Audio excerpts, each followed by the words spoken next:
Going back to the beginning when you first had a twinkle in your eye thinking about filmmaking, however long ago that was, what questions would you have wanted to ask a TIFF alum, a Sundance alum, someone who has distribution? Wow, I'm really going back in time in my imagination now. I didn't know anything when I started making movies. Yeah. I was in high school. I was running around with a VHS camcorder in the woods with my friends, and we were emulating Friday the 13th, and we didn't even know why. I think we were just, it was fun. It was just a thing that we would do. I don't think I had professional aspirations till I was in my mid-20s. Yeah, same It took here. me a while. I didn't know what producers did. I had no idea what producers did. I didn't know what any of the roles really were. Because you only ever hear about the director. You don't hear about all of the other people that are like around that are also doing a lot of creative things, department heads, what each department does. A lot of the technical stuff, I think, is always a barrier for entry for people. I think I would have, in the very beginning, had some really foolish questions, like, how do I get good cameras? Yeah. And, yeah. you know, or how do I get my film out there? Which you hear a lot, but how do I get somebody other than my mom to finance my movie? Yeah.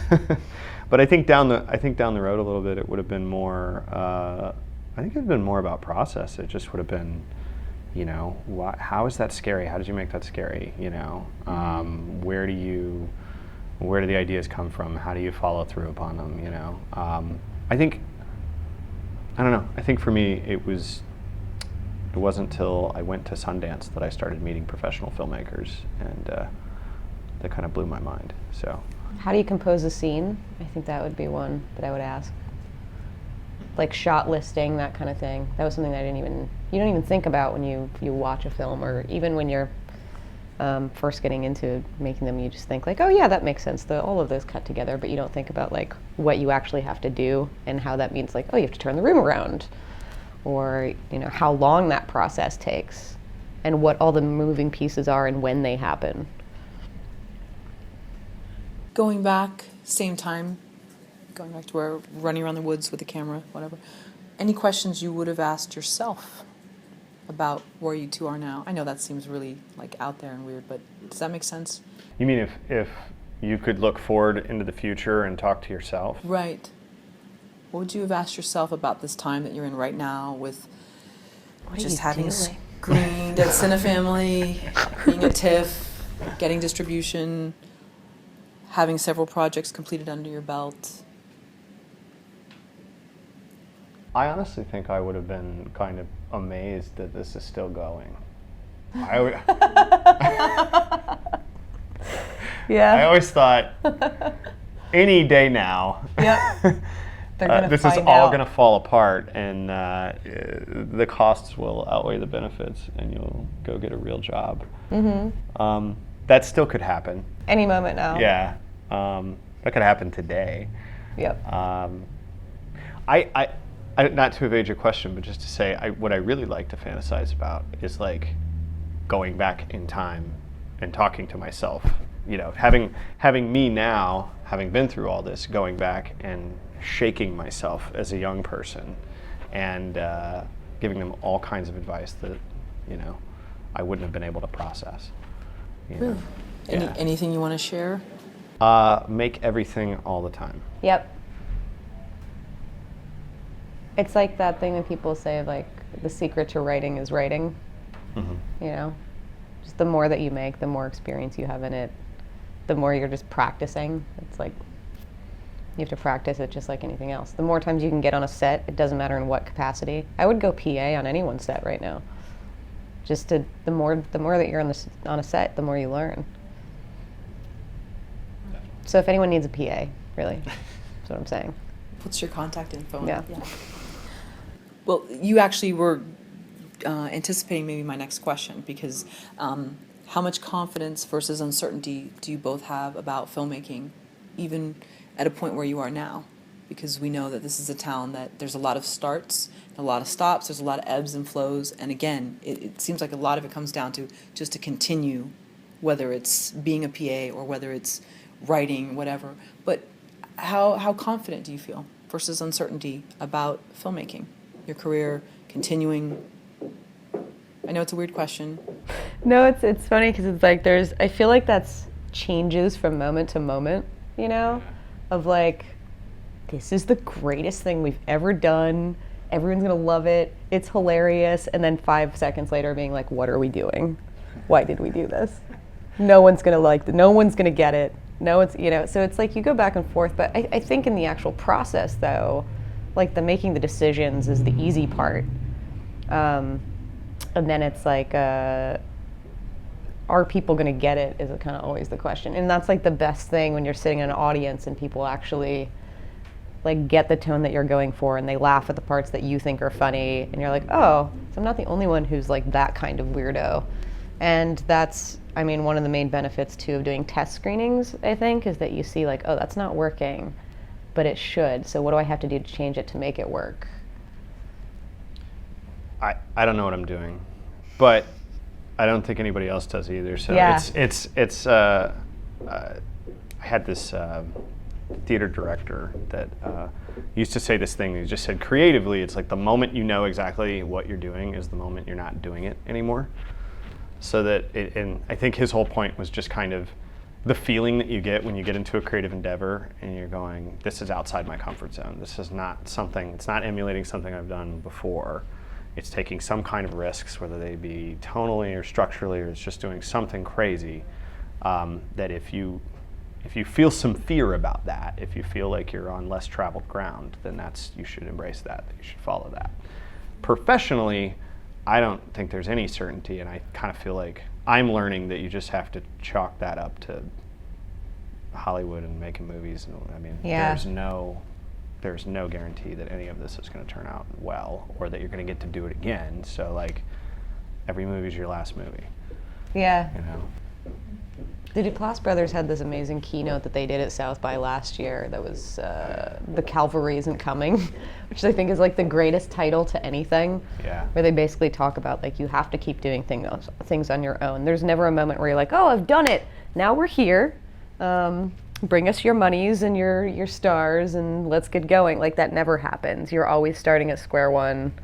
Like every time you're starting over, it's always putting all the pieces together all over again. I think that's definitely a big lesson to learn, is that there isn't that moment where like everything starts to get handed to you or where it gets easier. Like it's always going to be the process and a harder process every time, because you're usually, if you're creatively fulfilled with what you're doing, you're trying to do bigger things like you were talking about that aren't in your comfort zone. So it's always going to be that same struggle.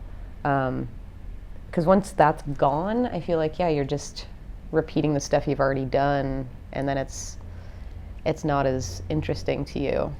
And that'll come across, I think. I mean, it's always great to do like new things every time that they're out there trying to make a film. So it's almost like a manic ride, but in some sense it sounds like it should be, because if it gets too smooth and too like, oh, okay, I think I got this, then it's not really, there's no passion or you're not alive behind it. Like, I think, yeah. Embrace I mean, the mania. Like, you know, we've joked before that you almost have to be willing to crash the ship into the side of a mountain or something, or into the rocks. To put the metaphor in the water. You have to be willing to go down in flames in a very public way. Like that's always kind of on the table. Everyone you've ever known is going to see this thing completely fall apart and be a miserable failure. That's a possibility. There was the moment that we found out that we got into Toronto where it's like, it was literally like 3 seconds of elation of being like, oh, this is amazing, like everyone's gonna see it, it's so great. And then like the 4th second was, everyone's gonna see it, oh God. Because it's like, at that point we were like batting 1,000. It's like, well, we liked it and our friends liked it and Colin liked it, so we should stop now, because right now everyone likes it. You know, everyone gets it at this point. If we go beyond this circle, then it's open to that public criticism. And like, I mean, some people get it, some people don't. Some people, they have the similar taste, sometimes they won't. But yeah, it's funny how that roller coaster goes, where it's like, yes, oh shit, you know, like.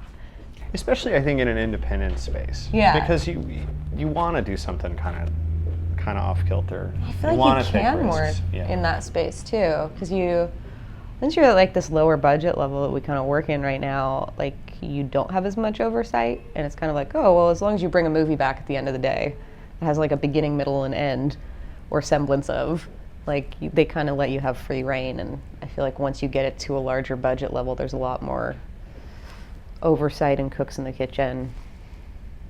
So you have kind of more, it's more Wild West, I kind of think, on the independent side. Although, I mean, our projects always have like 17 cooks in the kitchen, so. But luckily, we're all kind of like creatively aligned. Which is more exciting, the honeymoon phase of starting a new project, or the elation of they liked it at the end when the credits roll? I'd say it's the beginning. It's the first like coming up with the idea, and when you first start to get into who the characters are and figuring that out and where pieces just start to fit together. It's like when you make all the lines in Tetris. It's like Just take it like straight back to Game Boy. When you get down and there's nothing, you're like, yes. Metaphor. It's Yeah. I feel like that's like production. I mean, you're not really having fun in production, but like it's such an exciting presence, you know. Then you're Yeah. out, like particularly with this project, it's like I think for me the best moments are when we're out in the middle of the desert with the crew, and you know, we're floating a light balloon up over the desert and staging a car accident, or you know, any number of the things that we did. It's extremely exciting, and there's a great sense of camaraderie with the crew. Love working with crews out in those environments. I feel like we I think we're always just trying to get back to that. Yeah. I think Yeah. the festivals and the sending the stuff out and seeing what people think is, at least for me, more complex. More Yeah. complex experience. Because usually by that point, it's like you've shot like 8 or 9 months prior. So you're just like, well, when's the next time I'm going to go back to that? When can we get to make that next thing? So it's kind of like when you're at that festival, you're at the furthest point away from being in production. So it's kind of both like a low and a high. It's like, this is great that everybody loves this, but we're done with this, now what? Yeah. Was there a writer's room type environment with all of you coming up with their different parts? Were you really in like almost like a television writer's room where you were together doing this, or did you take stuff home back to wherever you felt most comfortable writing and then bring it to like a group meeting? How did that all work for people that? Both. A little bit of both. I mean, it's kind of coming up with the entire concept overall and figuring out what the mythology meant and what the world was, and then coming up with the individual stories within that world on our own and bringing them back to the group and figuring out where they piece together and fit into that world. We definitely all went off and wrote our own scripts at a certain point, you know, and kind of came back to the group, and then those would change and evolve when we saw how they all fit together. But yeah, I think we always kept the scope of the whole thing in mind. So it was fun to write and know that you had a responsibility for a certain portion of the movie. Mm-hmm. You know, what does Act 1 feel like? Yeah. You know, what does the end of the movie need to be? You know, where are we at the 50-minute mark? That kind of thing. And how did you handle the feedback with one another? So was there like, okay, this is an open forum, and I don't like this part, I like this part. How does that work? Mostly by rock, paper, scissors. No, I think that's one of the benefits of working with a group of people that you've worked with before, and that you have similar creative tastes, and you've talked about, like, hashed out your ideas on movies together before, either your own or other people's, is that there is a shorthand and there is like a cutting to the chase of, like, there's no kid gloves in a way. Not that anyone's like overly harsh on anyone else's stuff, but it's very constructive criticism, and how do we make this together better as a whole. I don't think there's often a moment where there's like a real creative standstill. Like, I don't. There never really was. There weren't any like serious crossroads where it was like Yeah. 50-50, everybody has to vote, draw straws or something. But like, Yeah.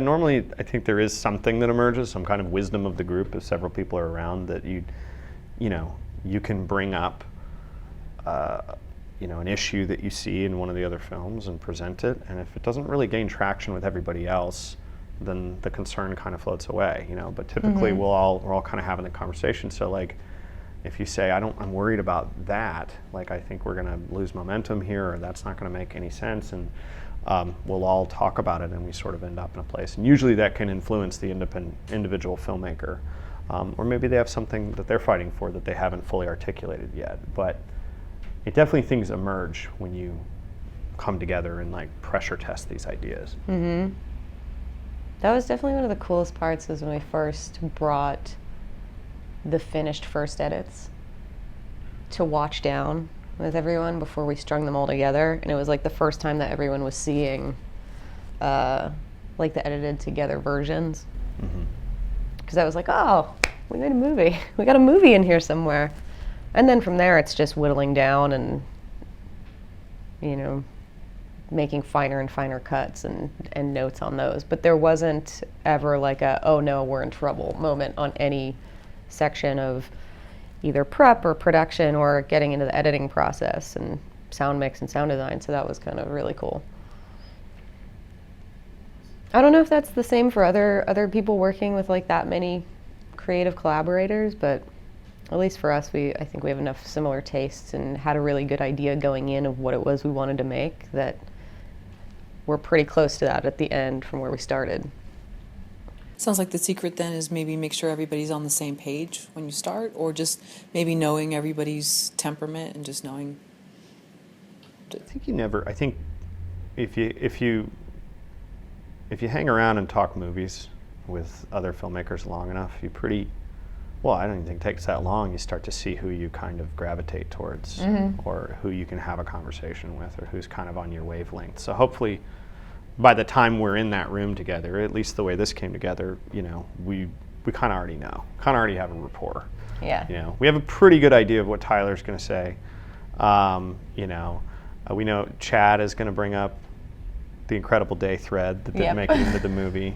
Chad really wanted to make a short that wasn't horror, that was all about a guy who just has a really incredible day. That just like wanders through all of the horrible things. And it's all just great for him, and you're just waiting for the other shoe to Gets his fall, ice and it cream never does. cone. It's just, there's zero conflict in this person's life. And yeah, he talked about that a lot. Yeah. You know, Yeah. you get to know everybody really well. And then Susan wanted to call the movie Purgastories. That was one.